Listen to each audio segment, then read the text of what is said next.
Morning, everybody. Welcome to the East Brandywine Township Board of Supervisors meeting for Thursday, March 17th, 2022, 6:30 p.m. A reminder that for the agenda, a reminder tonight that a recording device will be used during this meeting, and I'm going to open the meeting up with the Pledge of Allegiance. I pledge allegiance to the flag of the United States of America and to the republic for which it stands, one nation, under God, indivisible, with liberty and justice for all.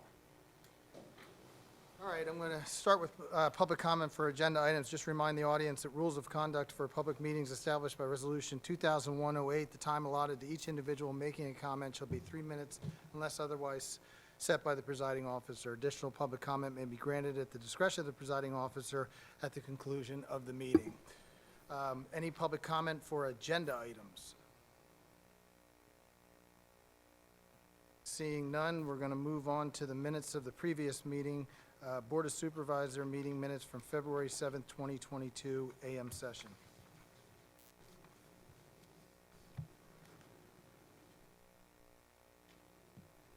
I have no changes, so I'll entertain a motion that we accept the minutes. I'll second. All in favor? Aye. Aye. The Board of Supervisor meetings for March 3rd, 2022, PM session. Anything? I'll make a motion to accept the minutes of March 3rd, I'll 2022 second it. PM session. All in favor? Aye. Aye. All right, the Treasurer's Report and authorization to pay bills. Good evening, Mr. Chairman, members of the board. I'm going to read into the record the balances on select township accounts. Starting with the general fund checking account, the balance is $867,762.08. The amount due from developers is $133,572.42. The amount due from stormwater escrows is a negative $3,905.17. In our special revenue funds, the fire service fund has a balance of $29,145.42. The solid waste fund has a balance of $4,482.80. The traffic impact fee fund has a balance of $1,785,903.92. The Open Space Referendum Fund has a balance of $3,224,544.99. The Open Space Impact Fee Fund has a balance of $92,934.92. Township capital funds total $1,327,365.58. The Township's State Fund, the Liquid Fuels Fund, has a balance of $467,583.36. And in pension funds, the non-uniformed pension has a balance of $2,007,556.25, and the uniformed pension has a balance of $6,439,551.70. Thank you.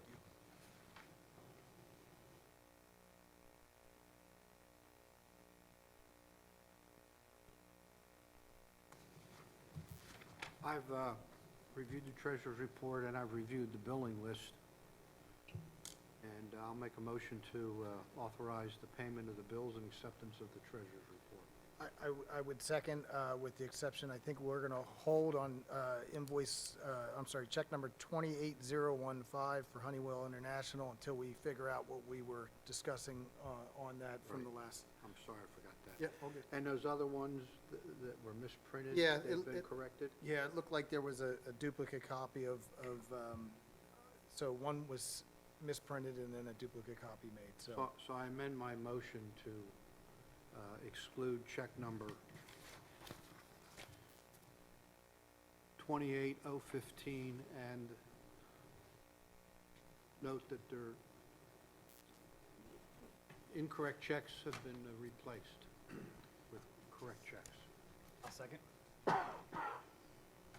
All in favor? Aye.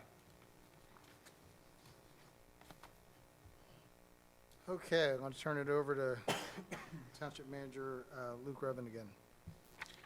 Thank you. I'm going to begin this evening with an update on the Community Park Bathroom Project. As you may recall, East Brandywine Township has a DCNR grant to construct a bathroom in Phase 1 of the community park. Phase 1 is otherwise known as the north entrance of the community park. Other funding sources for the project include the East Brandywine Foundation, which is private donations, and the East Brandywine Youth Athletics. The recent focus of the project was exploring obtaining public water for this new bathroom. We now have a resolution to that exploration, and that is that Aqua Pennsylvania has declined to explore expanding their service area to provide public water. So at this time, we're back to doing the diligence necessary to drill a well there. I have authorized Pannoni to hire a well drilling contractor, which is Petersheim Brothers, to drill a 6-inch well on the site to determine the yield. This work was within my spending authority, a budgeted expense, and under the telephone quote threshold. It will cost approximately $7,000 to drill a standard well, 300 feet deep, and the cost will not include any of the well pumps, piping, or equipment, which will be covered under the site contractor's bid.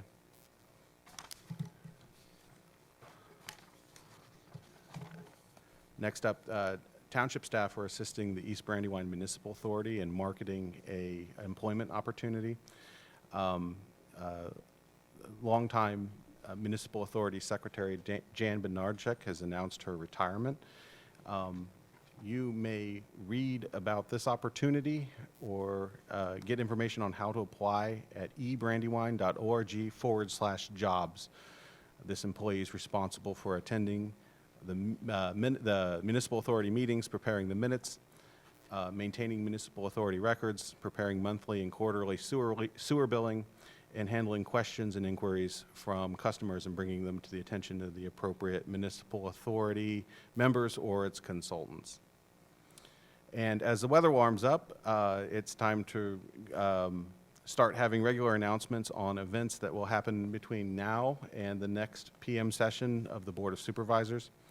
On March 20th at 2:30 p.m., the Historical Commission's Spring Speaker Series kicks off with a presentation entitled For the Union. Speaker Malcolm Johnstone will be discussing his book, For the Union. At the event, you can learn about how a Quaker abolition, a hanging, and a newspaper in Westchester set the stage for Lincoln's quest for the presidency. On April 3rd at 3 o'clock, Parks and Recreation will be hosting an Easter egg hunt for children aged 10 and under. The rain date for this event is Sunday, April 10th. Public Works Department will be doing its spring leaf collection on the week of the April 4th. All leaves are to be placed along the side of the road within 6 feet of the road edge. Thank everybody for participating in this program. April 9th is the first of 5 hazardous household waste collections that East Brandywine Township, in partnership with the Chester County Solid Waste Authority and our neighboring municipalities, will be hosting in 2022. For more information and for appointments which are required for this event, please visit chestercountyswa.org/121. And respectfully submitted, Township Manager. Thank you. Thank you. Okay, we're going to move on to the building inspector's report. Yeah. Well, sequence there, okay. Total building permits issued for February 2022 was 26. Total zoning permits issued in the same period was 1.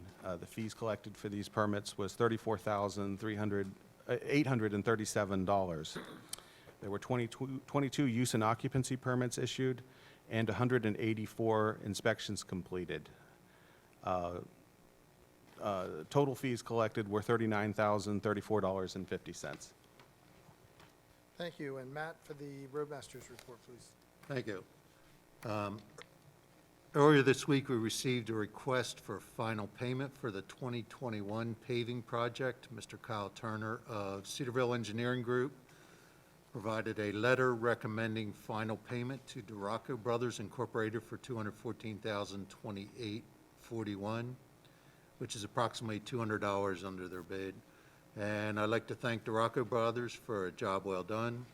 And also earlier this week, we received a request for final payment for the 2021 Aspen Drive pipelining.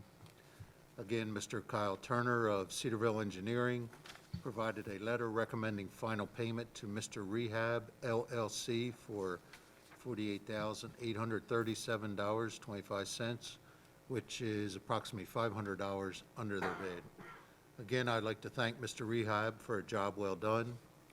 And I'd like to talk about pipelining a little bit. It's very affordable, considering if we were to replace the corrugated metal pipe, it would involve locating all the underground utilities, saw cutting the road surface, closing the road, digging up the existing pipe and replacing with a new pipe, and then restoring road surface or front yards or wherever the stormwater piping is located. And the cost for rehabbing was approximately $90 per foot. And as a comparison, in 2014, we had a contractor replace a corrugated metal pipe, cross pipe on Aspen Drive with a concrete pipe, and that cost was $275 per lineal foot. That was almost 10 years ago, so I imagine the price would be substantially more. We continue to work with FEMA for repairs after Tropical Storm Ida, September 1st, 2021. FEMA breaks the work into various categories, and the first project completed is the Bondsville Mill parking area. Excuse me. Other projects include the storm repairs for various locations in the township. Most of these repairs are due to the stream crossing over the road and washing out the other side of causing erosion. All of these areas have been repaired. And there are currently 2 more complicated projects which we are currently working with FEMA. First is a culvert located on Old Horseshoe Pike, and the second is the lower bridge to Bondsville Mill. We are asking FEMA for mitigation for both of these projects. For the Old Horseshoe culvert, we're requesting total replacement with a preformed concrete structure. FEMA is requiring a hydrologic and hydraulic study to indicate if the existing culvert is adequate for future storms. We're also requesting mitigation for the Bondsville Mill Bridge. The mitigation involves the extension of the southeast wing wall. During the storm, the stream eroded the south side of the road bank and also eroded behind the existing wing wall to the edge of the approach pavement. Since the storm, the township has closed the bridge until repairs can be completed. We're working with Pannoni's bridge engineers for a temporary fix until the permanent repairs can be completed. There are projects at Bondsville Mill Park that rely on the temporary repairs. We hope to have a plan soon so we can open the bridge on a temporary basis. Thank you. Matt, I have a question, if you don't mind. And it has to do with, I'm just not sure what this vendor is for. Aquatest Inc. for water treatment chemicals? We have Aqua Treat comes in, I believe it's every 3 months to test the water in our heating system In our and heating also in our chilled system. Okay, It's not, it doesn't have anything to do with Aqua Pennsylvania. It's, right, or Aquatreat. or potable drinking water or anything like that? no, Because I thought we were on public water. correct. Okay. So Thank you. they test the water in there to make sure the Right, to pH make- is right, 'cause correct. you can and- get bacteria and stuff. Right. Thank you. Okay, Chief, for the Police Department report. Good evening. Quick COVID update for the police department. The COVID-19 CDC and state mandates for masks has been lifted in the police department. Employees in the PD will continue taking temperatures as a precaution for a while. Officers will continue wearing masks or other necessary PPE on medical calls that require a higher level of caution. For the month, we had 2,237 events recorded by the county. We completed 200 investigations, had 9 criminal arrests. We had 0 summary arrests, 1 warrant arrest, There were no juvenile petitions. There were 8 traffic accidents investigated. There were 125 traffic citations issued, 56 traffic warnings issued, and the officers logged 9,167 miles of patrol. Training completed for this month. Officer Hayes and Officer Ray completed the Municipal Police Officers Education Training Commission Control Tactics Instructor Certification School. This is a new requirement that the state's put on us that we're going to be taking yearly hand-to-hand. It's mainly jiu-jitsu training for handling confrontations with people when we have to go hands-on with them. And so on the tail end of that, the entire police department completed their training this month on that control tactics instruction. We also completed all the less lethal requirements we had to do, and we also completed our use of force training. In addition, the entire department completed responding to mental illness training. I just want to take a moment and thank the Board of Supervisors. As you know, earlier today, I requested permission to transfer used ballistic vests that we had in storage. There is a national effort right now to collect used ballistic vests and send them to Ukraine to help protect the police officers, fire personnel, and EMS personnel while they've been doing their duties in a war area. I just wanted to give you an update and said after we went through all the vests we had 9 ballistic vests that we were able to donate to them. So I just wanted to thank you for the permission to do that. And that is all I have. Thank you, Chief. I'm going to turn it over to Chief for the fire company report. Thank you, Mr. Chairman. The fire company for the month of February responded to a total of 61 incidents for the month. 42 of those were fire-related, 19 were medical. By municipality, we responded to 15 fire emergencies in East Brandywine and 15 medical emergencies in East Brandywine, 13 fire and 4 medical in West Brandywine Township, and 1 fire call in Upper Euclid. We responded to Callan Township once, East Fallowfield 3 times, Honeybrook once, Wallace 4 times, West Bradford 3 times, Callan once for mutual aid. We had an average number of 9 people per call. You'll see on the report this month, different from the previous months, is we put the asterisk next to the number 15. That's the number of personnel we got responding for just structure fires. So in the terms of the fire department, the Super Bowl of events is a structure fire. So we're almost doubling our numbers on those calls, which is really phenomenal. Most people are struggling to get 3 or 4 people on a truck. So 15 people for a building fire is phenomenal. Fuel for the month, we used 154 gallons of East Brandywine fuel, 123 gallons of West Brandywine Township fuel, for a total of 277. We had $500 worth of fire damage, no injuries, no fatalities. We had 3 trainings with an average number of 21 people in attendance per training. So we're starting to see our numbers progress back up to pre-COVID status, with everyone kind of getting back to the swing of things. Our manpower numbers are getting back to where we want them. So things are on the mend for us. The construction at the firehouse continues to progress. The builder told us by hopefully the end of July, the building should be done. So hopefully everyone can bear with us. The ugly blue color is not the final choice of the fire station, so that'll go away shortly. But that's it for the fire company report. The emergency management team asked if they could piggyback on top of our report and just give an update as to what their group has been working on the past few months. So I'll turn it over to Bob Nye. Hi, Bob Nye, 454 Holman Court. I want to represent the emergency management team and update you all on what's been going on since we kind of gathered about 6 months ago. It's Ben Surface, firefighter, Joe Edwards, firefighter, Bob Nye, firefighter, and Luke, who is doing a tremendous job in keeping us updated on all kinds of things we need to know with the dams and diesel fuel and things like that, since we're kind of new to this business. So he's doing an incredible job, and thank for that.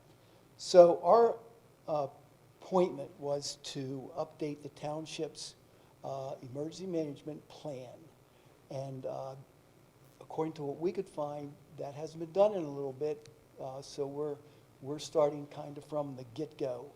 Our mission is to identify what our resources are in case of a major catastrophe, such as we have 3 feet of snow, Aqua loses their ability to provide water, our septic systems are down, what do we do? Or we have a plane go down, we lose 300 people, whatever. How do we handle that kind of situation in a snowstorm or in a major heat? Those kinds of major catastrophes.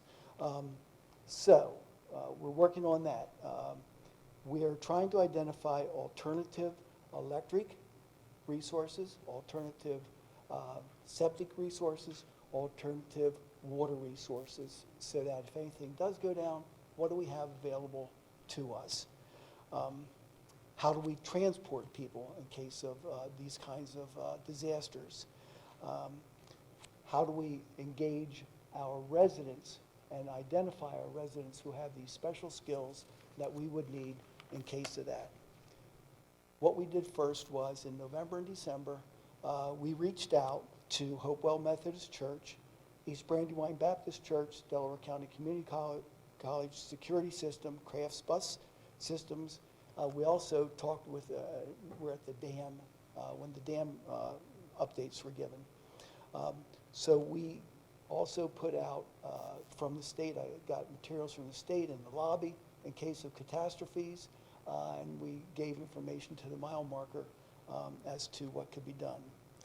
Immediately after that, those updates with those folks, contacts with those folks, Hopewell Methodist, Scott Patton, within 2 days, contacted me. We sat down. We went over everything that they have to offer at the church, which was incredible. We have well water, we have septic systems, we have all kinds of things. The thing we don't have that we would really like to have some input in at some future time is generators. But we have the facilities, we just need the generators to upload and get everything going. So they were incredible in reaching out. I reached out again in January to East Brandywine Baptist Church. I had not heard from them. Delaware County Community College Security, I had not heard from them. I provided a letter this time to them instead of in person. I still haven't heard from them. So Hopewell Methodist Church is going great. Crafts Bus, I talked to Kyle McCorkle, met with him, he responded, and we have their emergency information in case of we need to transport people, bulks of people somewhere, and in spite of any kind of weather, they said they have the buses that they will be able to do that. We are now reaching out to our local skilled resources to identify what skills are available, emergency contacts, for example, plumbers, electricians, roofers, healthcare providers, food sources, those kinds of things, pharmacies and gas stations. I haven't got that far yet, but I'm working on it. I also reached out to Bill King because I don't know the residents who have these skills. So Bill and I are going to meet, and he's going to help me put together a list of folks I can contact, get their numbers in case of emergencies, and how to reach out to them and get that going. We have identified so far major needs for generators, protective equipment, hazmat equipment, and water purifiers. I don't know where that's going to go. I'm going to be reaching out to our resources and look and find out, okay, baby steps, what do we do to get that kind of thing? So that's all I have. Any questions? Dr. Nye, I do appreciate all the work on this, and I think it's important for everybody to understand, these are volunteer positions. This is not a paid position, and the time that you're putting into this for the residents in a whole is astonishing, and I thank you for that. If anybody does have any connections at Delaware County Community College, and what was the other, Baptist Church? Yeah. I think that would be important to try and get the word out on those, because this is only servicing everybody in the township. And obviously, thank you to the Baptist Church, and thank you to Craft Buses. And thank you to your team for doing all the work. Thank Vinny and the fire company, too. Okay, February's Planning Commission meeting minutes.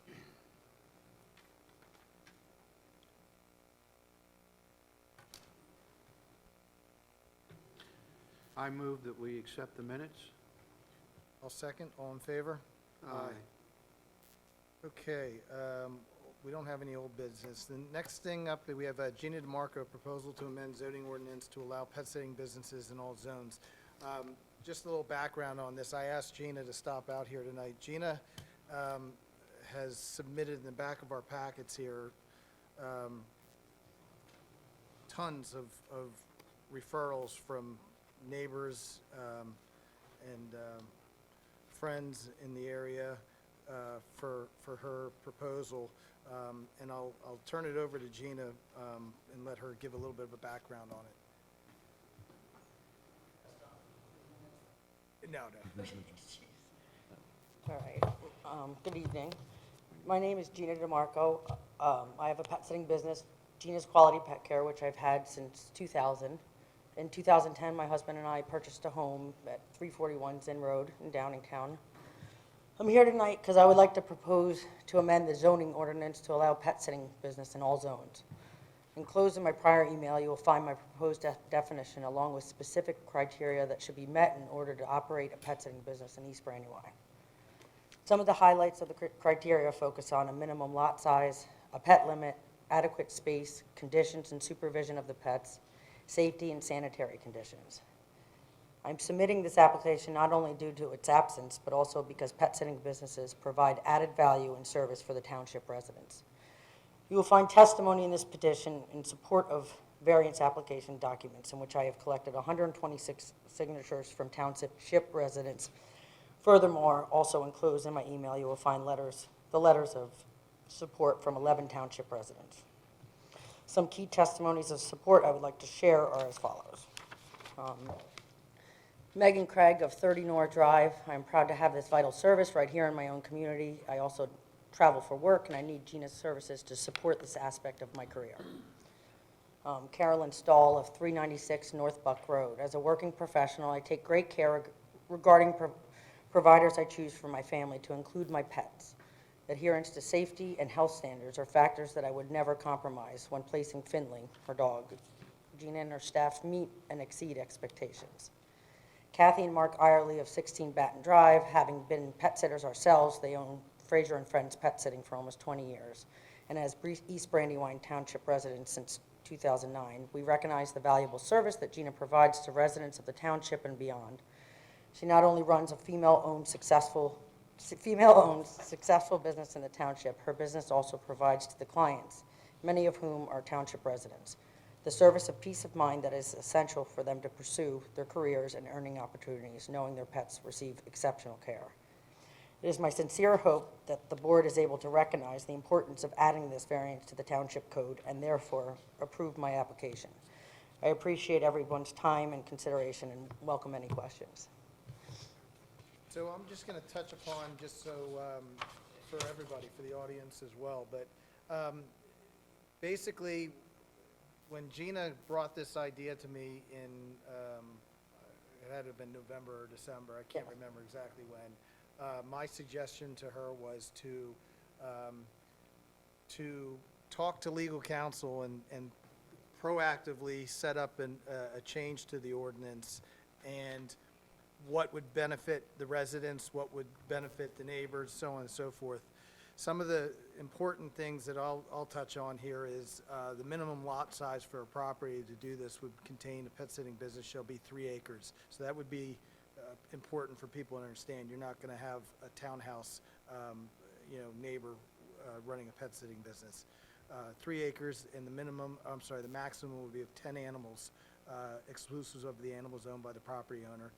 And the building used for pet sitting business shall be set back 25 feet from the property boundaries. And I don't know what the timeframes were. I think it was, Gina, maybe you could help me out on that. Yeah, they aren't let out before 8 AM and not after, well, no people picking up or dropping off after 7:30 PM, Okay. before or after. And then in by, because I read the township thing, in by 9:30 PM. And as I did say to Gina, part of the sunshine law violation would be if I were to talk about this with the supervisors before, Yeah. you know, it has Yes, to get brought up at a public meeting. Yes. This is the proper way to do it. yes, So, obviously, well before Carl was a supervisor, I touched upon some of this with him in November, but since then, we haven't talked about it, and I asked her to bring it up. So May can I I, just, I'm sorry, may I just say something? The zoning ordinance includes a provision for landowners to file petitions to amend the zoning ordinance, and they have to file an official petition with a fee and file it with the township secretary. And then that petition gets referred to the planning commission to look at initially, and then make a recommendation to the board. I mean, I just want to point that out. That's the procedure. I think you did include something that's titled petition, but it's just something signed by a bunch of folks.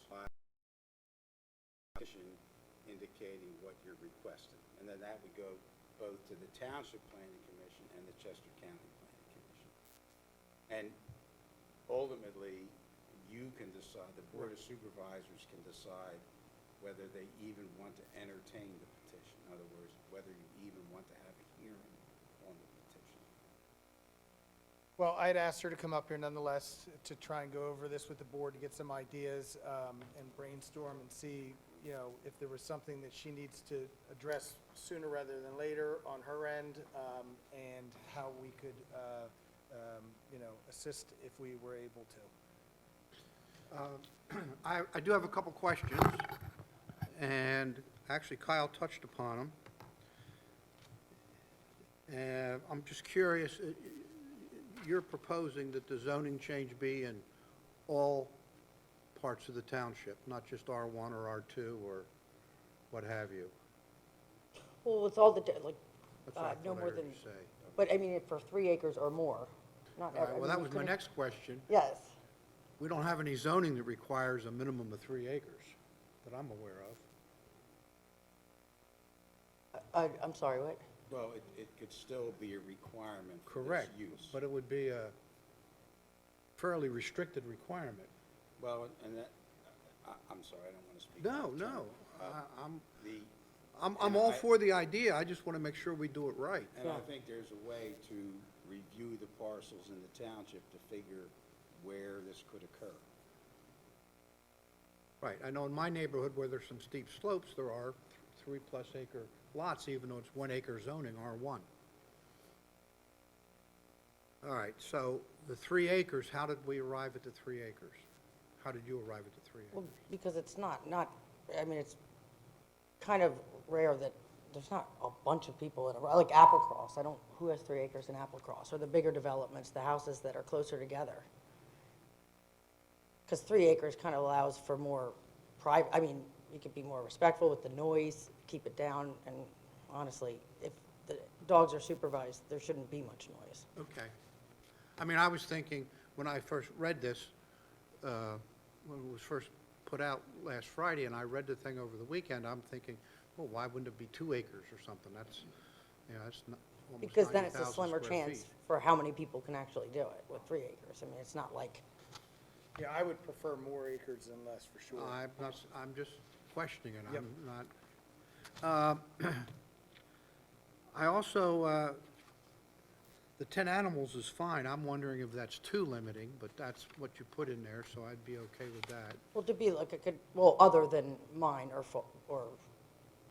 Right. 10, yes, 10 paying for commercial purposes.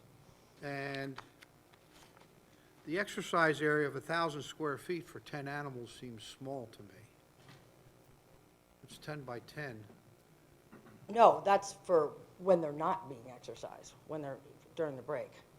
And when you see, if you look in there, it says 2 hours out at a time, no more than 2 hours out at a time. So they have to be crated and put in. Well, what it says here under number 5 is exercise areas shall be built to the size to properly accommodate all dogs or other pet animals at the property, but shall not be less than 1,000 square feet, so it could be 1,000 square feet. Okay, meaning like the structure when they're inside.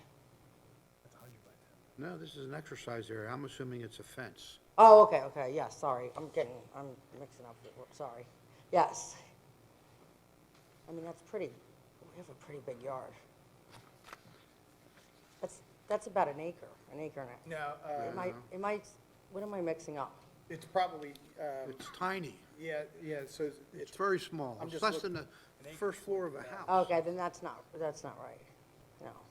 Be like 10,000 square foot. Yes. My yard fenced in, our yard is like an acre to an acre and a half fenced in. Right, that'd be 43,000 square feet Yeah, then. I don't know, not that must 1,000. have been typed wrong, sorry, when you were saying that, I'm like, Well, I think that number needs to be looked at yes. as to what's reasonable, Yeah. as a minimum. Right, Chairman. And Right, also- I assumed this had already gone to the application process. I'm hearing it hasn't? yeah, it was given to Tom, and then Tom was, this is why we're talking about it now. Okay. But, this was the first available time to get it on the agenda. All right, those were my questions, just how some of these numbers arrived. Yeah, Chief has one question first. Yeah, Mr. Morgan, I'm just curious, have you spoken to anybody at the SPCA about this? And the reason I'm asking. No, I is appreciate it. First of all, I'm curious as to where you came, what you're using as the basis for all the guidelines that you're putting into this sample ordinance. But the fact that it appears that you want to do a 24/7 overnight type care business or whatnot, that might fall under the state's definition of a kennel. And if that's the case, there's other requirements you have to have and follow under the state law in regards to And that. So I was just curious if you had a chance. No, but I know there's other places I would have, like, this is just the beginning, like, I know there's a bunch of, and Yeah. for safety too, I I understand. think what'll save you a lot of time. Okay. Is if you called the SPCA, talk to the director, ask them if you can meet with them. Okay. Go down and just talk to one of the police officers. They have their own sworn Yeah, police officers. I know, I'm All right, foster too. The so- other option would be to also contact our area's state game warden. Okay. Or dog, sorry, dog warden. Okay. Just to kind of get some additional information on what's going to be required, because, you know, when you talk about a facility for keeping them overnight and whatnot, are you talking about your house, or are you talking about building a facility? A building facility. Okay, so that's definitely going to require certain Yeah, things. and yes, I understand all that. So before, you might just want to talk to them. And I want, first to see if it's even possible. yeah, I want that, like, I'm okay with going to, yeah. Just trying to save you a lot of time. No, I understand, I think that's- but I want to know where that was. Maybe if you took this and where you came and showed this plans to like the ordinance task force meeting that's in the township, and that's what they like, we have a consultant that comes in and actually writes ordinances and gives Okay. ideas and shares things, and you can at least get more input from the committee that actually writes the ordinances for the board to consider. I mean, possibly could they come out to see, so rather than, because I mean, obviously, I They knew probably would want to, Yeah. you know, and even just look at aerials and stuff, just to kind of, they have like a process for it. And I know this is just, sorry, I was trying to look for this, but I know this is just, like, there would be tweaks to this and changes to this. It's not like, Yeah, that's what I mean. this is just Like, kind of they're like the an ones that outline actually of what, get yeah. it tweaked with you for us. I'm still confused about the 1,000 square, because I'm like, where does, Yeah, and we have two members from the planning commission both here too, that have a couple. oh, okay.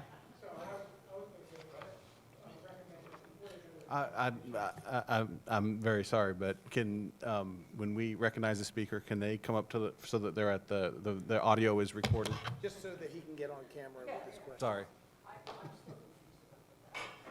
Bruce Rawlings, Probably, Planning it's probably Commission. 10,000. I was going to recommend that they come see the task force prior to the planning commission or the supervisors, because that's who does the zoning ordinance. We write them. We can have David Sweet, who you were talking about, doing. I think that's the next step that should be done. Our solicitor, Tom Mesty, comes to those meetings, and we can, that's a kind of a broad view of everybody making comments. Then it goes to the planning commission, then it goes to the supervisors at that point. I was just looking at procedure. Yeah, and again, she had questions on what she had written up, and I told her the best thing to do is to start here first, just so that we can kind of get her set up in the right direction. We have a comp plan update. Michael Wagner, Task Force. We have a comp plan update next 23rd. So we usually have our ordinance task force either before or after that. We'd like to come before the meeting, which is at 7:30, like to come at 7 o'clock. Bruce and I and other members will be more than happy to talk with you about your application. What we really need to know is, do you guys support this? Is there supervisor support for us to move forward with this? And I would say I do support it. I will say, you know, in full disclosure, Gina actually, my rear yard touches her backyard, I guess is the best way to describe it. We're on different streets. Okay. And it's never bothered me, ever. So, Well, one of the questions that Carla brought up was also, and the chief too, if she's going to be overnighting dogs, then that's a whole different ordinance issue.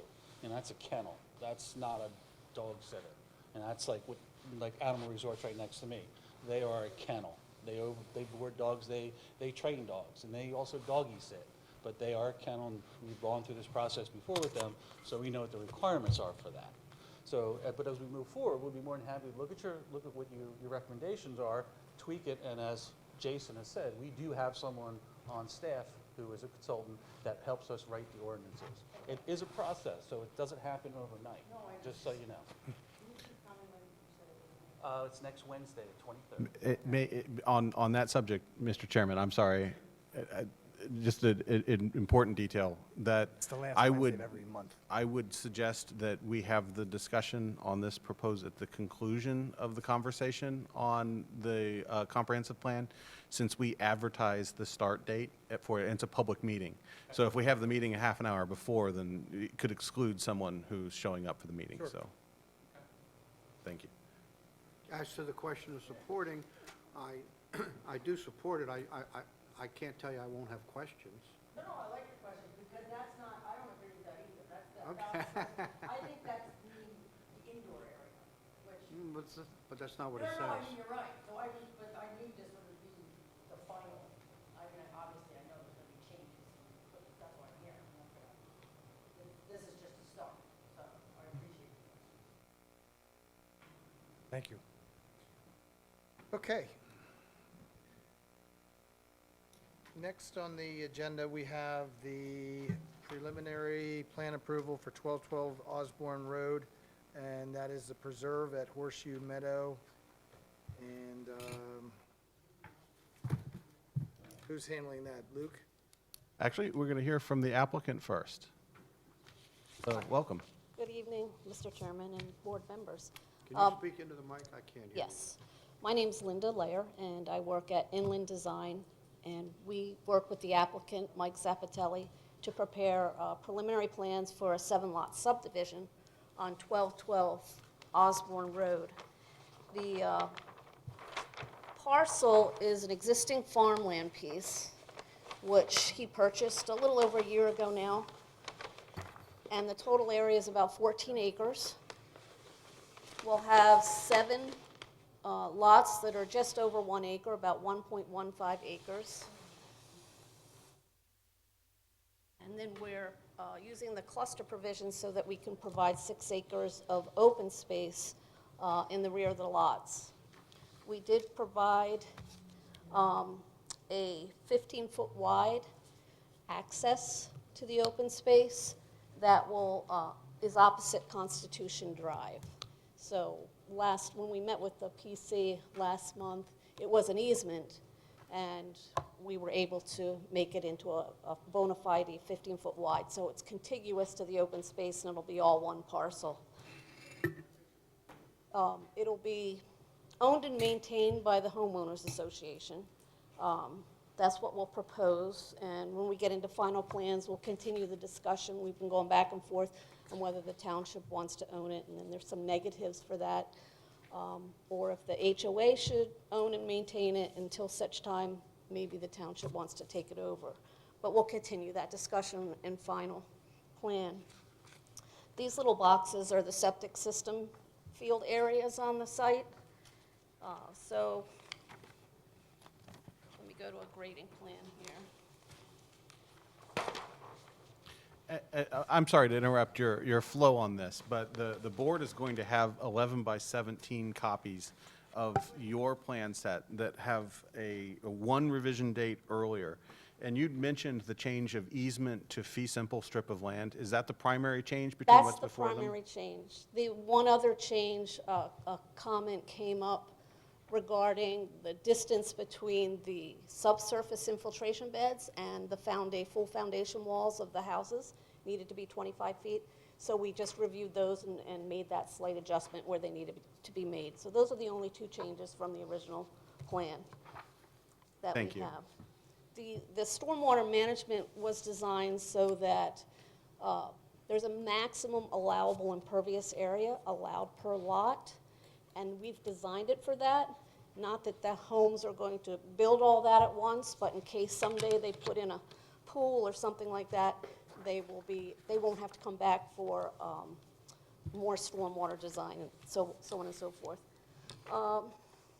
We also provided, we went to the Trails Committee, and we used to have a trail, grass trail on the back of the open space, and they said, no, we don't want a trail there, but could you put a sidewalk along the frontage of the lots? So we proposed that, and they also wanted a crosswalk at Constitution Drive.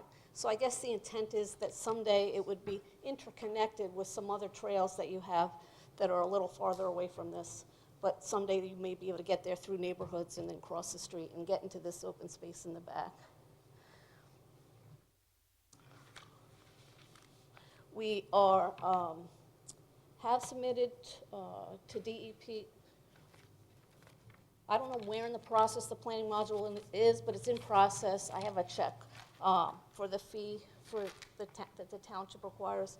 And we are submitting for a general permit through DEP, through the Conservation District, which will probably take about a month, 6 weeks to get that. So we'll be doing the final plans and hopefully getting those permits during that process.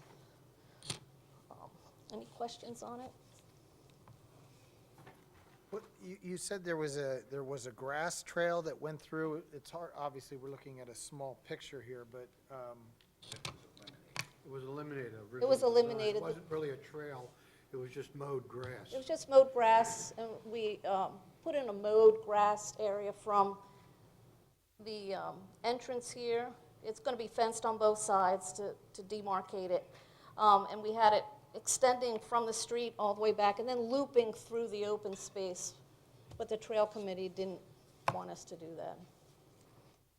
So we left it. And we are going to reestablish the open space. I mean, right now it's farm field and leftover. It'll be tilled and it'll be managed as some wildflower. We've got some trees, good trees that we'll put back there. It'll be very native friendly to natural birds and wildlife, things like that. the first thing that comes to my mind is access to open space. Really, I think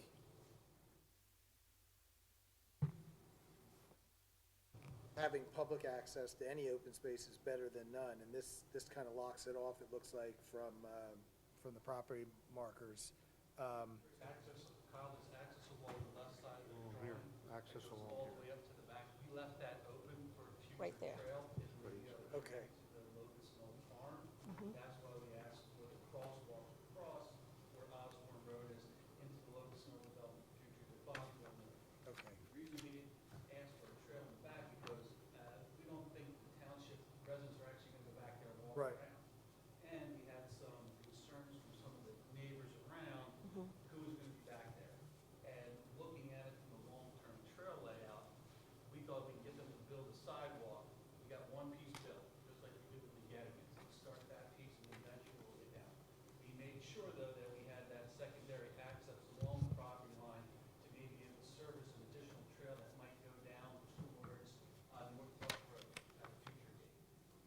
So what do we have, 12 feet in The 15-foot wide. feet? Did I- It was 12 feet. It was a 12-foot easement, and then we went back to the drawing board and were able to make it 15 feet wide. Did I hear you say you still may till the ground? No, not for farming, but to loosen up the dirt and to amend it with amended soils. How are you going to get equipment back there on a 15-foot Yeah. right-of-way? And it's not wide enough. Yeah, I was thinking 20 or 25 feet is what I think you're going to need for any I maintenance. mean, you may not even be able to get a mower back there. They were gonna kill the ground just in the first stage, that was it. After that, it was- Well, what happens if it needs it later, and the homeowners association needs to do something later?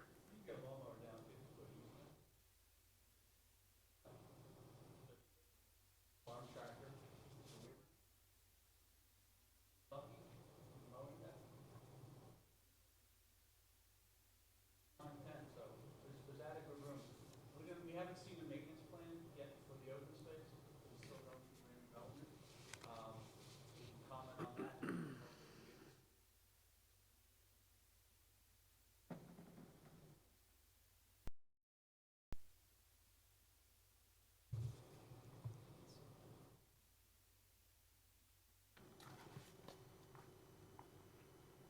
Well, I still disagree. I mean, a lot of tractors have 6-foot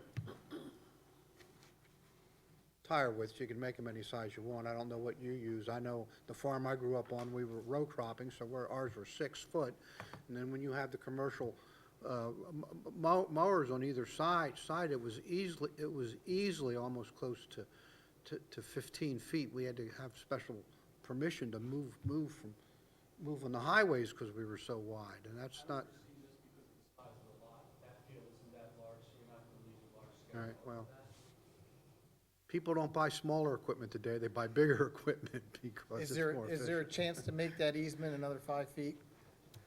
I think at this point, I've maxed out what we could do for a 15-foot wide, but if we need an extra 5 feet, we could put a 5-foot strip easement along that lot to satisfy the, if wider maintenance vehicles need to get back there. 15 feet's okay, it's not a deal breaker, I'm just playing devil's advocate. Because we always seem to approve things, not thinking what might happen later. And I attended the planning commission meeting where you actually made your presentation, and they had made some other suggestions, which you've incorporated some of them in here. It's still a row of houses along Osborne Road.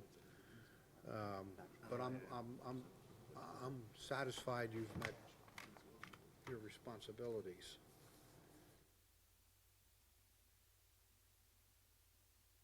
So, property on the right and the property on the left, what is the because again, I'm looking at a very small picture here on my count, my map, but what's the acreage between the first and the last? There's the house and the buildings.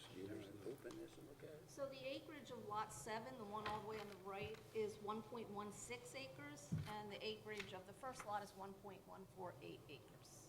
I'm sorry, 1 point, So you got a difference of about .02 acres, What was the one on the right, 1.7? 1.162, Okay, and the other one was 1.4. 1.148, 84? 148, 1.148. Here. Yeah. So there's the house.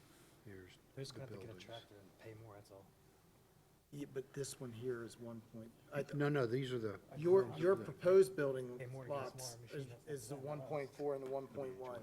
no, it's the ones on either side you asked. No, I thought she said 1 and 7. The Lot 7 is 1.162, Yeah, so that's this Okay. one. And then the other one is, 1.148. so why couldn't there be an easement on both sides?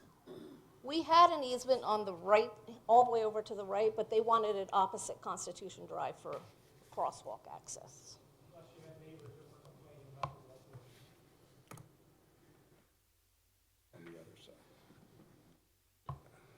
Right, one of the things that came up in the planning commission meeting was, these are fairly narrow lots for the size of the homes. And Planning Commission suggested that you look at wider lots, and I guess some kind of a staggering, so we're actually losing a house and building bigger homes, which, you know, I find that's not our business to do that, but to recommend that. So they came back with the sidewalk and the 15-foot easement to take care of the major, I call them major concerns. But these are what, 120 or 125-foot wide lots only? 125-foot wide lots, Right, you can't really make them any narrower. almost 42 yards. And when we come back for final plan, we plan on, I talked to Mike about the house styles that he has for, you know, that the home future owners would be able to select from. And we're going to produce a graphic, a three-dimensional graphic, so we could actually see what it looks like when you're coming down the street, so we can stagger them and, you know, make them look very nice in the neighborhood. And are they septic? Is that what? Yes, they're septic. Okay. I have a question for our solicitor. I'm a little confused. I'm sorry, I'm new and don't know what I should know. This is a land development plan. It says preliminary. Correct. I didn't know there were different stages of land development plans. There are.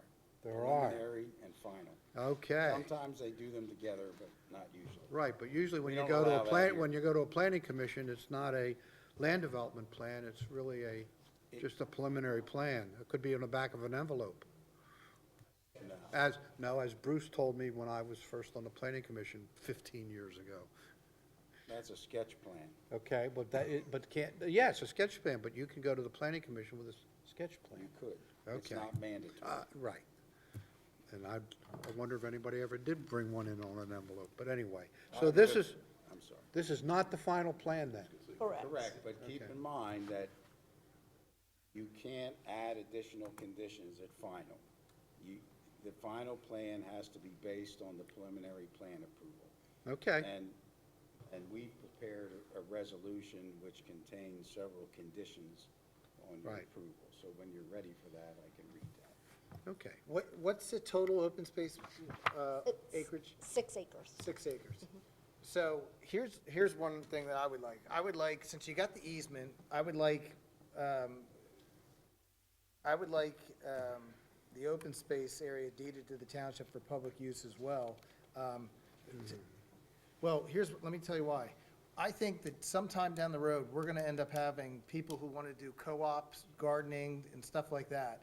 And if there's open space areas where it's not just for, you know, 7 houses to appreciate, but it's for other people, and there was ways that could be done. And I'm not saying this is your property in particular, I'm just saying in general, I think that we need to start considering this as an option, because there's a lot of co-ops that people do their own gardening and stuff like Right. that. And it could be inclusive of the residents that are living here, but we don't have that opportunity to go backwards after it gets past us and gets on to the next level. So it's better to ask now than be up against the wall later.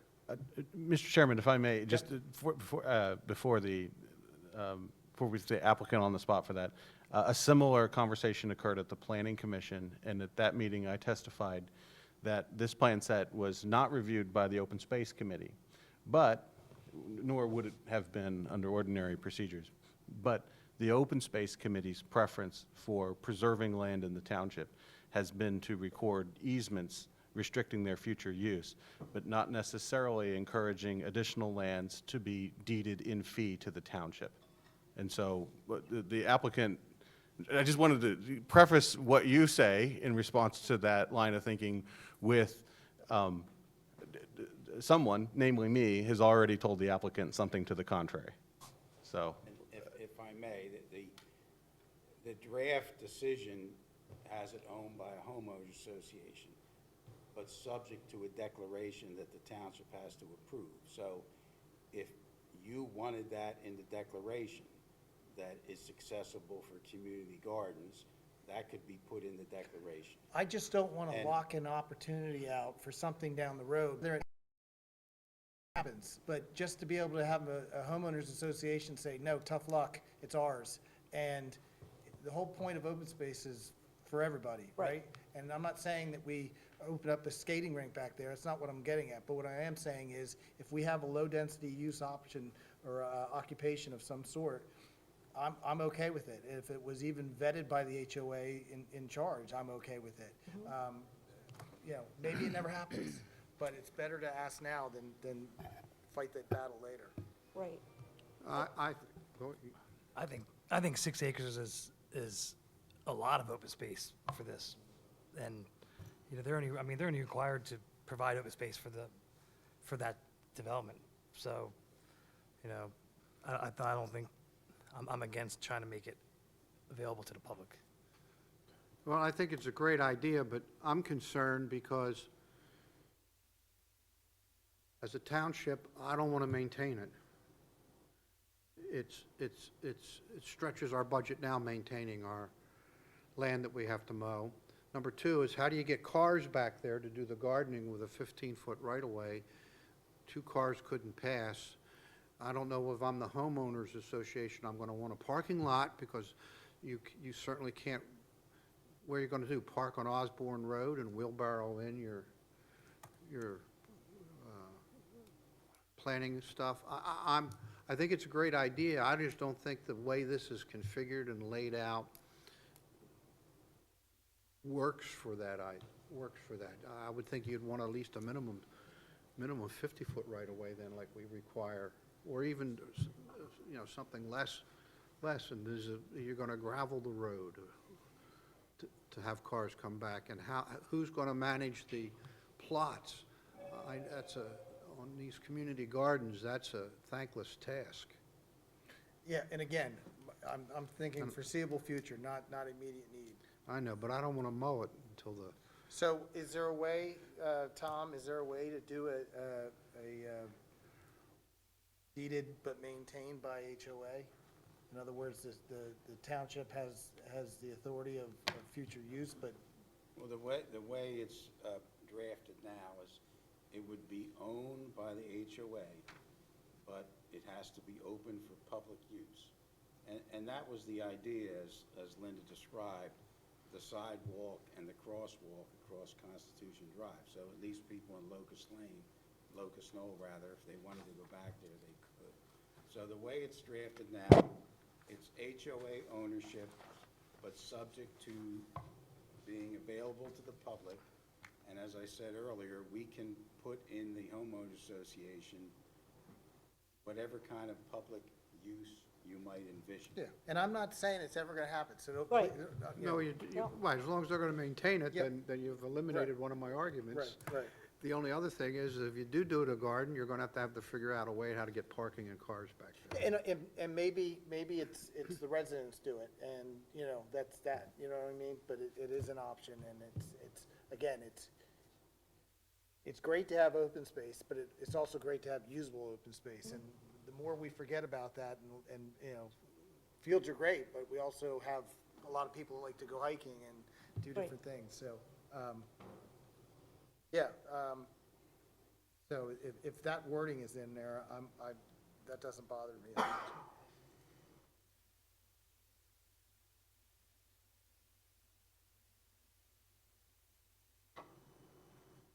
Any other questions? Well, if there aren't any other comments, I can read the proposed resolution for your consideration. The board conditionally approves the preliminary land development plan titled The Preserve at Horseshoe Meadows, 1212 Osborne Road, prepared by Inland Design, dated January 13, 2022, last revised February 25, 2022, 12 plan sheets and the studies and documents in support thereof, hereafter referred to as revised preliminary plan, subject to compliance with the following conditions. 1, the applicant shall provide a paved sidewalk 5 feet in width along the east side of Osborne Road and a pedestrian crosswalk across Osborne Road as depicted on the revised preliminary plan. The paving material shall be decided by the township during final plan review. 2, the proposed access fee strip to the open space on the north side of Lot 1 shall be 15 feet in width for its entire length. 3, the open Sorry, before we get too far into the reading, that is a point that would change in the draft. Correct. I changed, I just read it as fee strip. In the draft, it said easement. Very good.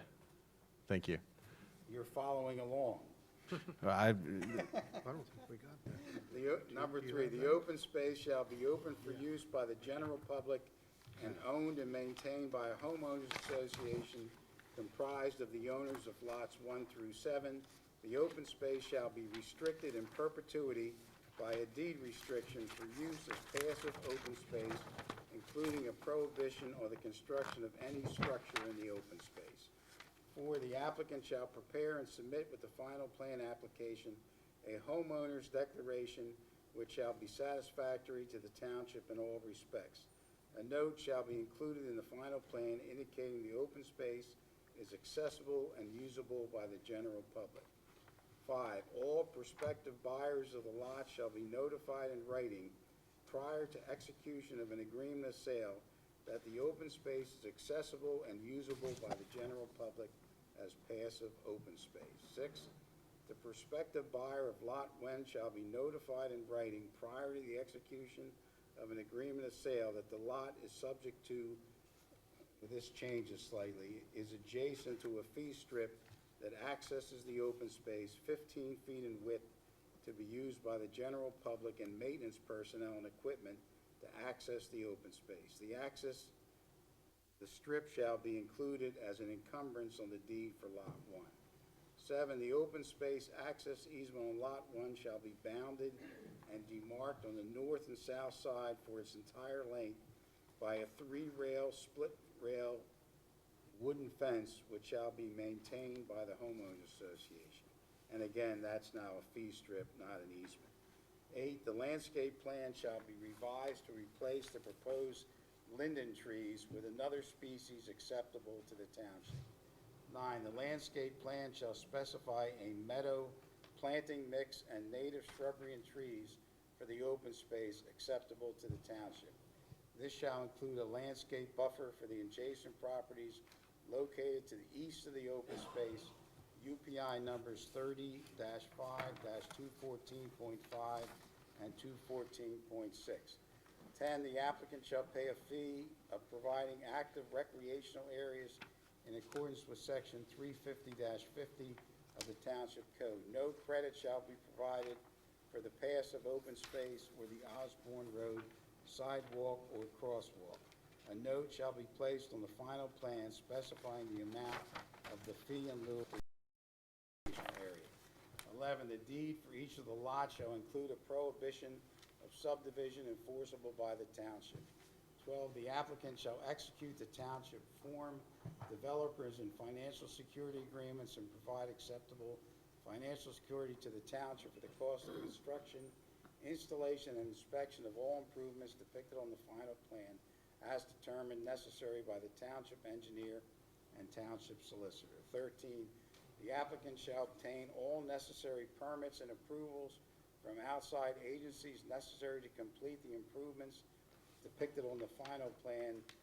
For example, sanitary sewer planning module approval from the Pennsylvania Department of Environmental Protection, septic system permits from the Chester County Health Department, and erosion and sedimentation control plan approval and NPDES permit approval from the Chester County Conservation District. 14, the applicant shall execute and record with the final plan the township standard stormwater operations and maintenance agreement for the stormwater facilities on the lots, and if deemed required by the township, an operations and maintenance agreement for the septic systems on the lots. 15, the applicant shall reimburse the township for all costs, fees, and expenses related to the review and approval of the preliminary plan and the revised preliminary plan and all documents related thereto. 16, all the foregoing conditions shall be complied with to the satisfaction of the Board of Supervisors and township consultants by depiction on the final plan and by documentation submitted with the final plan. 17, as requested by the applicant, the board grants waivers from the following requirements of the Township Code. And I'll add parenthetically that the Township engineer had no objection to granting any of these waivers. A, Section 345-13B2, to permit use of HDPE and PVC pipe for stormwater facilities as depicted on the preliminary plan. B, Section 345-311B5, to waive the requirement that stormwater inlets, manholes, covers, and frames comply with PennDOT specifications. C, Section 350-24B2B2, to permit the proposed house on Lot 1 to be located closer than 50 feet from the open space. And D, Section 350-24B3I, to waive the requirement to depict existing features on properties within 300 feet of the proposed development property. And I would just like to add, because it seemed like it wasn't a big deal to you, if we could do an easement, I'm asking right now, I'm not telling, if we could do an easement of 5 feet on Lot 1, again, not changing the property owner's property, it's just a maintenance easement or something like that. Traffic impact fee?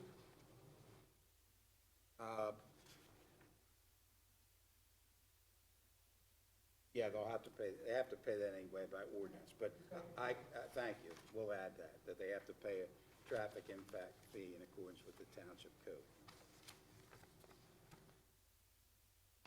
Do you have a fee amount per acre for the active recreation, so we could calculate it? I'm sorry. For the active recreation fee, is there a certain amount per acre, like there is for the traffic, or how's that calculated? Yeah. It's in the township code, I'm not sure if it's per lot or per acre, but it's a set amount. Okay.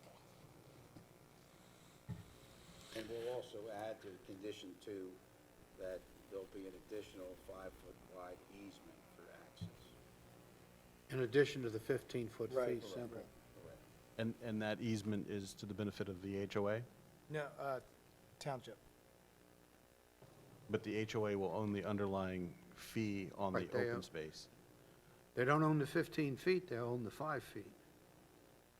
No, the HOA will own the 15 feet. The HOA will own the Okay. 15 feet. So the only party that would that would benefit from an additional easement on Lot 1 to widen the flagpole on this flag-shaped lot would be the HOA. So hold on, why is now I'm confused. If it's public access, then why is the original 15 feet not public access? Why is that HOA, it can be HOA maintained? It's all, the entire open space, which includes the flagpole out to Osborne Road, will be owned by the HOA, but subject to public use. Right. And the HOA has to maintain it. So it's the HOA who's going to be moving equipment to maintain the open space, not the township. But why do we need a fee? We don't. It's not a fee strip. So how do we? It's a fee strip that's going to be owned, in other words, It's a separate strip Correct. of land The- owned the- by the HOA, that's what you're talking about. right, the Gotcha prior now. plan showed a 15-foot wide easement over Lot 1. Right. This, and I didn't realize this until tonight, that's now going to be a 15-foot wide fee ownership strip. Of the but HOA. Owned by the HOA Right. as part of the open space. As long, right. But and the remaining public would 6 be acres. able to walk on that. But who's to These- say that the HOA doesn't put in their bylaws a change order and say, They won't, because the declaration is going to say it can't be amended without township approval. Right. We would control that. Which is typical. So now you gotta figure out where you're putting the fence. Right. Is it on the 15 feet? Well, and that'll have to be, Yep. if you want the additional 5 feet, we have to move the fence out. Right. But keep in mind one thing, these lots are narrow. So right. that house is going to be close, awful close to that split rail fence if you go with 20 feet. And it's not something you might want. Unless you believe that you need the 20 feet width for equipment. I would check with the ordinance task force, because they're doing a comprehensive plan to find out where the parks are gonna be. I know in the open space section of the ordinance, the minimum width was 15 feet. And just to answer your question on where you can find the information on the recreation fee, it's section 35050. Thank you.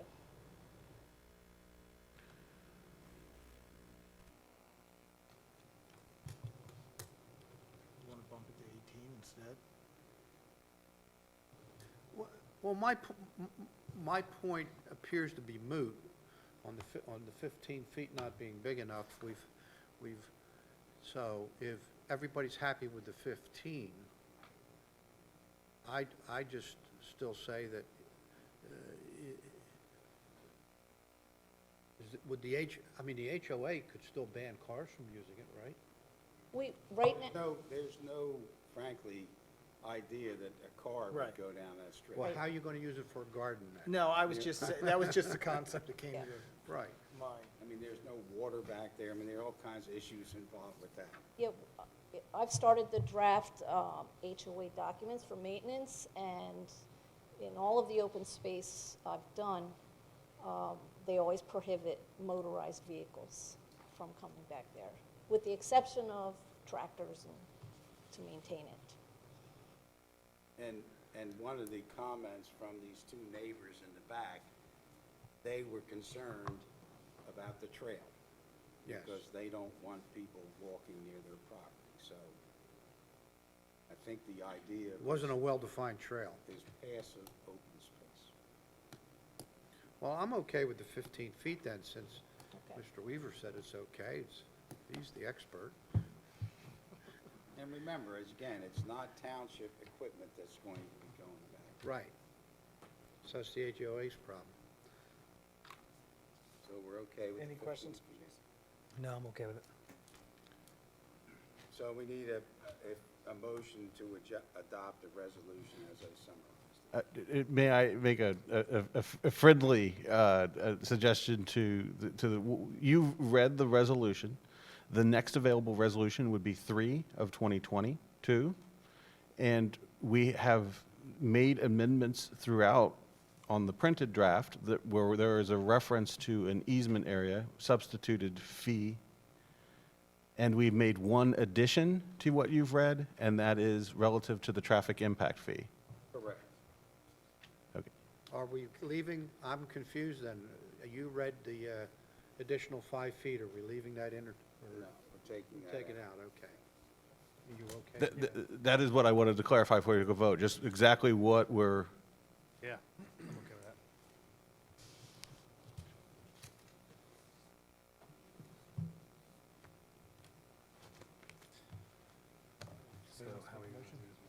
well, again, at this point, it would be somewhat, it would be appropriate for someone to make a motion to adopt Resolution 3 of 2022 as read by the solicitor and as amended in the dialogue we've had since. So moved. So moved. All right. Aye. All in favor? Aye. Thank you. Okay, Thanks very much. thank you. All right, ordinances and resolutions for consideration, deed of dedication of public roads and stormwater management facilities, Hideaway Farms. Luke again.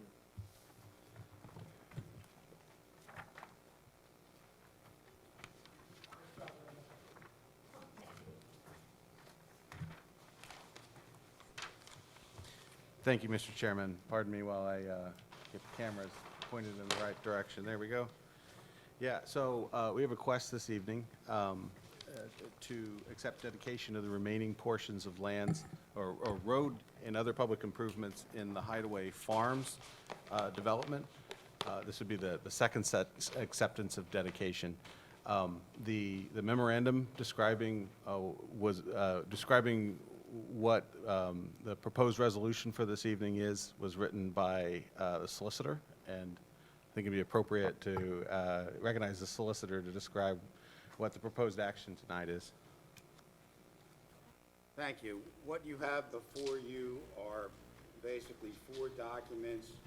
One is a deed of dedication for Randolph Drive, Megan Court, a portion of Rebecca Drive, Patriot Lane, a portion of Emma Court, Maria Court, and Chloe Circle.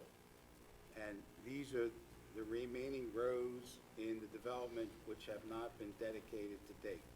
The second document is a maintenance security agreement, which is a standard agreement that requires the developer to maintain the roads for a period of 18 months. So in the event there's some structural failure or maintenance problem, the developer is required to fix it. The third document is a maintenance bond, which is financial security to guarantee that the developer fixes any problems. And if he doesn't, then the township has authority to go against the bond to get the funds to repair any defect. And finally is the deed of dedication of culverts and structures which are for stormwater it's part of the development. And you have a resolution before you which has the effect of accepting the deed of dedication, both deeds of dedication. And for clarity, I've projected a map that's on the township's website. The map divides all the roads in East Brandywine Township into 4 categories: private roads, township roads, private roads that are expected to be offered to the township for dedication, and PennDOT roads. And in the Hideaway development, this is the areas you can see on pink on your screen, and this is the part that has not yet been offered for dedication to the township and that you're considering. And I suppose this would be resolution number 4 of 2022? Correct. Any questions? Yeah, I just have a question, again, part of my learning process here, so I apologize. I understand the maintenance security agreement and the maintenance bond. I understand the 18 months, but I was under the impression that once the township accepted the security agreement, the maintenance bond, that the actual dedication of the roads and the responsibility for maintaining the roads didn't happen until after the 18 months. You're saying it happens before. It happens as of tomorrow. Well, So the township will I've been become- ripped off by other townships where they've made me put all that stuff up Unless and Tim wouldn't wants take to over the plow the roads. roads for another 18 months, no. It would become the responsibility of the township to plow, salt the roads and that kind of thing. All right. But if And- there's if a pothole, Right, the fixing of they would have to right, or fix that. culvert, Developer. culvert collapsed or something like And, that. and it specifies a range of time, which I believe is 180 days No, it's a year and a half. For what? for the maintenance bond. The 18 months. 18 months. 18 months, so Yeah. not 180 days, No, no, no, 18 no, months. It's normal. Wasn't very close, but, 18 months. yeah. All right, well, thank you for the education there. Try to get your money back. Yeah, it's already, that was a year ago. Any It's other done. questions? I had a couple questions, and I did meet with Nate, and he satisfied my questions. One was, we have received the as-bills. He has made he's reviewed the calculations made by their engineer. As you know, I'm very sticklish on the as-bills. And he was satisfied with the stormwater calculations, so that answered that question for me. And the others were pretty minimal, so he hasn't had time to check everything. He just got them last week, but he is not concerned that there is anything missing in the paperwork. They still have to get their NPDES permit closed out, which is really, again, paperwork, but I know in my situation, I had to have that before the roads could be dedicated. So, I don't know what our township stance is. Nate said it didn't matter, so, but he's the engineer. We're responsible ultimately. But I was happy that he was happy with the calculations for the as-built on the stormwater. Yeah, I'm willing to. I'll make a forward. motion, the board accepts resolution number 4 of 2022 to accept the deed of dedication presented this evening as depicted and read by our solicitor for public roads, stormwater management facilities located in the Hideaway Homes Development, Randolph Drive, Megan Court, and a portion of Rebecca Drive, Patriot Lane, portion of Emma Court, Maria Court, and Clove Circle. Very good. I'll second that. All in favor? Aye. Public comment on non-agenda items. Wagoner, 241 Jeffers Road. This is an observation. I work in numerous townships, and they're getting away from this. They're buying, everybody that works for the township, iPads, which then makes this obsolete.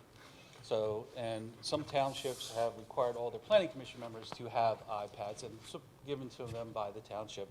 And some of them have said, if you do not learn how to use your iPad, you no longer on a commission. And I think that's a great direction that we should start thinking, because we have a lot of paper out there. And when I came in tonight, usually I get this. And this is fine, because I can go online and read this. This is a waste. And then seeing everything that you guys got, and knowing what it costs to print, it's a lot of money. So I think it's something that we should maybe think about as we move forward, and this is more of an administrative thing, as we get into, we're in the computer age. Let's start using them. iPads are pretty inexpensive. You can cut down on a lot of waste, and then also give the ability to people to be able to use that iPad in the field, sitting there, sitting at home, being able to get the information they need without cutting down more trees. Thank Well, I you. appreciate that. In fact, the board did approve iPads a couple years ago, but it was one of those things, I think COVID hit at the time, and then we kind of just, it fell off the plate here. Actually, what happened is, yeah, we did have a discussion about this in the past, and what we got was some committees outright opposed to the action. I know that some individuals prefer plan sets, and not only plan sets, but the 24 by 36 inch plan sets for their reviews. We were originally talking, though, about sharing iPads. We were going to have docked iPads here for all the board members and the planning commission. Rather than printing everything, we would have that for the majority of the paperwork that we could use during the meetings.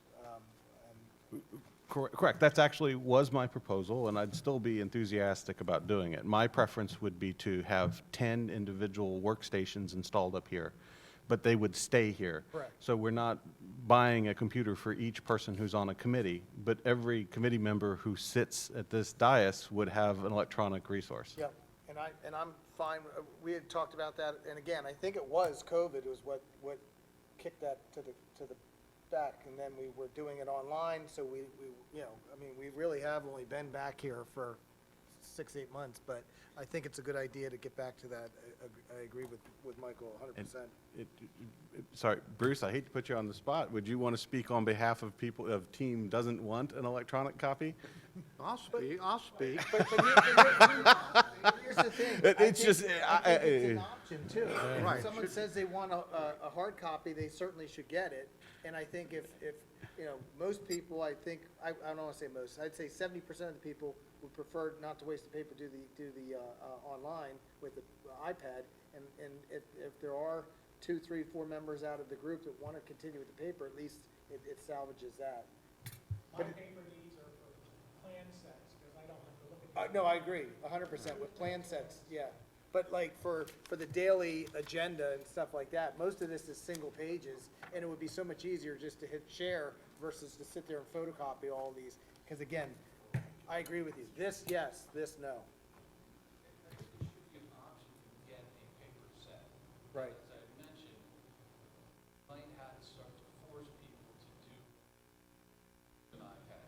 Again, okay, Carl, you might not like it. No, I have a medical problem. My eyesight isn't that good, and it's difficult for me to use an iPad, much less a computer. It doesn't matter. It's hard for me to follow. What I've learned, and I agree with you, I agree with where you're coming from. Don't get me wrong here. And what I've learned is I no longer print out the PDF sent to me from the township. That's the waste of paper, because they're going to give me a package. So I've eliminated half of the paper already. I figured that out finally. And some of our stuff is double double-sided. And so I would want the ability to have hard copy on important things. And I need to be the one who decides what's important, not someone else. Fair enough.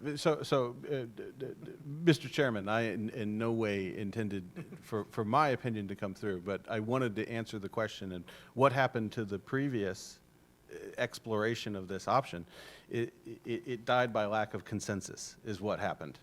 I couldn't remember, I remember the board was okay, but then it went to the other boards, and I was not part of that the planning commission and the trails and the, open space and all. Let me say this, staff could provide electronic copies, and staff could purchase and configure computers for this workstation. I'd be happy to do it. Can I add one other thing? We piggyback off of the intermediate unit every year for paper along with other items. And this year, the intermediate, and it just came through yesterday, but the intermediate got no bids for paper because the suppliers did not feel like they could supply enough paper for all the school districts and municipalities to piggyback off of that. So we're going to be on our own buying paper this coming year. So what's a good number? 5 to start out with, and I would like to, there's 10 seats at this dais. Gotta do all 10. I like to start with this dais, and that means that any committee that elects to meet in this room at this area could utilize those resources. At this point, that is the zoning hearing board, the planning commission, the board of supervisors, and the ordinance task force. So those are all committees that would have access to electronic at their workstations, or at their, up here, what's your number you thinking? 10. 10? And how big a screens you going to have? They're gonna be bigger than that. Right, it's got to be bigger than that. I don't, well, it'd be tough. I'm thinking tablets. All right.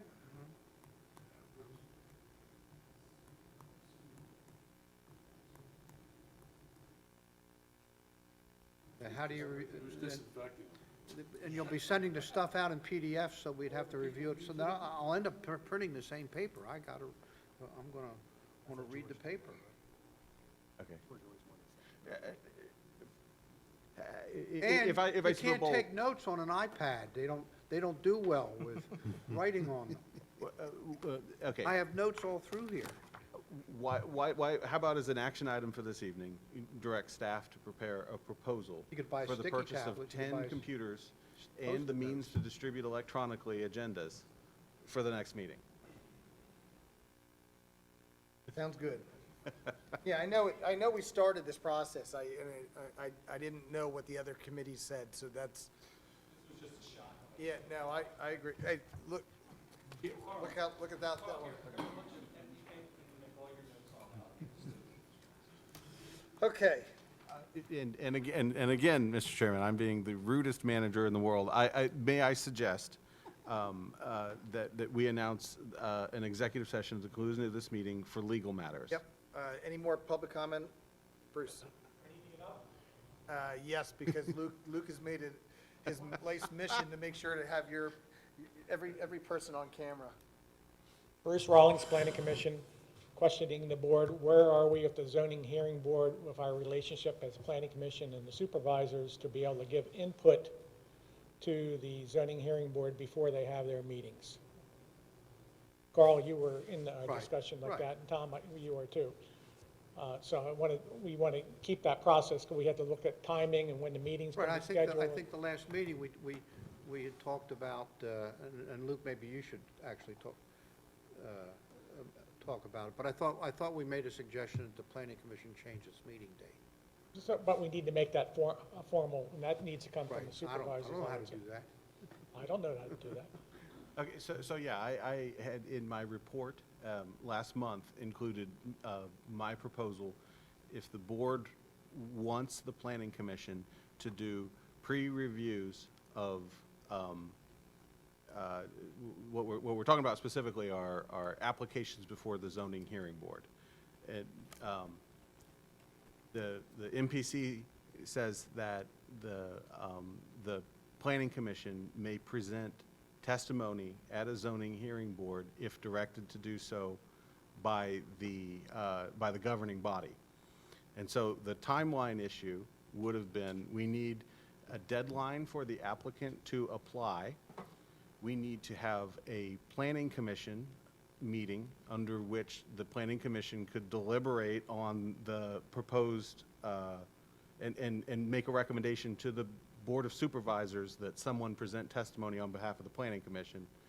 And then a Board of Supervisors meeting, all before the next meeting of the zoning hearing board. And among the suggestions was, yes, move the timing of the planning commission so that it would not delay the applicants in their review. And my suggestion was to move the planning commission to the to the Wednesday before the Board of Supervisors. But all of that, you know, the planning commission providing testimony at the zoning hearing board would be a case-by-case basis on request of the Board of Supervisors.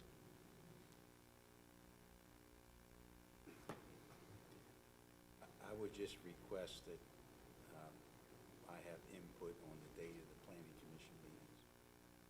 Okay? I don't know that I can be here at the day yesterday. Right. So but if, as a general rule, the current way it's laid out now is that the first Tuesday of each month is the zoning hearing board. The first Wednesday of each month is the planning commission, and the Board of Supervisors meets on the first Thursday and the third Thursday. So if you think of this from an applicant who wants to appear before the zoning hearing board, it will delay them by nearly 60 days in order to fit a planning commission meeting and a Board of Supervisors before the next zoning hearing board. Would the zoning hearing board be a Thursday night after the supervisors meeting, that same day? Right, so let's say at the beginning of one month, they make their application. They can't appear at the next zoning hearing board. They'd have to appear at the zoning hearing board that's 60 days from their application, not 30 days from their application. Right, which is not fair. I mean, we can't do that, so. Right, so a way to make that more convenient would be to say, you're not going to get on the agenda unless you submit 30 days in advance or some figure like that. And make sure that within that time period, there is both a planning commission meeting and a Board of Supervisors meeting. I had given it some thought and had a proposal in the last meeting. And I have a concern about getting the minutes to them the next day. That's not. well, and in my proposal it would be, so let's say the planning commission did say, in this instance, we feel like the zoning, or the the Board of Supervisors should recommend that one of us make a presentation at the zoning hearing board, that planning commission member should show up at the Board of Supervisors meeting and make that presentation, not you type it up and submit it to them. Jason just said, you want to just make it an agenda item for next meeting, and we can all discuss it? That's fine. I just want to keep it moving forward. Yeah. So, but Tom has an important point. Everybody that's involved needs to get input and on the same page, and let's come up with a definite proposal for the next. Okay. So Lisa, if you don't mind, could you put that for the next? One last thing for me. Put that one under Luke. He can run the show. Time for starting the planning commission is 7:30. I would like to make a proposal that we do it at 7 o'clock. I got one yes over I'm here. sorry, what was the question? Planning commission meets at 7:30. I would like to propose that we meet at 7 instead of 7:30. I think that needs to be on the agenda, though, if we're going to change the. It doesn't have to be today. It has to be, I mean, Is it okay with the quorum of your? I can confirm that. Yeah, that's all I. How about 6:30? I don't particularly like 6:30 because I'm getting back from places and traffic. I have no problem with 7 o'clock as long as the majority of you guys can make it, because if two people say it's not gonna work, well, then you won't have a quorum, right? Well, I know the only person that's not going to be able to work is, he comes from Philadelphia. Chuck. But he might be able to change things, right, he can change things around. But I will get a quorum and see, make sure everybody I else have no is made, problem with it, though. because it'll make life easier for Yep, agreed. for I have quorum. one question. You don't like the 10 o'clock endings like us? No, it's not that bad tonight. We do worse sometimes. I have one, I have one question. It also, when I was on the planning commission, we had 9 members. Now we only have 7. Should we look at having 9 again? Because I noticed the attendance is, Well, we used to have 7, and then we had 2, not alternates, but associates who right. couldn't vote, which is and I- they were I in started, training. But then I was voted, we still had 9. They gave, in fact, I think they gave Mike and I both the same year the vote, and we ended up with 9 because nobody had retired. Okay. I'm just wondering whether. Well, I you think want we more- should at least start in getting additional members being trained, so when people want to step down or something like that, we're not putting them under fire like Carl is right now. The good thing that came out of the survey was we had a lot of new contacts of people who want to volunteer. So as we move forward with the comp plan and shooting that up, Lisa has a list of these contacts, and we're going to try to get committees to start picking people who are interviewing with positions that we have available. A lot of people, we have several people who wear a lot of hats in this township, and I'd like to see that hat spread around. Thank you. Thank you. Okay, any other public comment on agenda, non-agenda? Seeing none, the board will meet in executive session immediately after this meeting to discuss personnel matters, Legal, please. legal matters. And do I have a motion to adjourn? I move we adjourn. A second. All in favor? Aye. Thank you, everyone.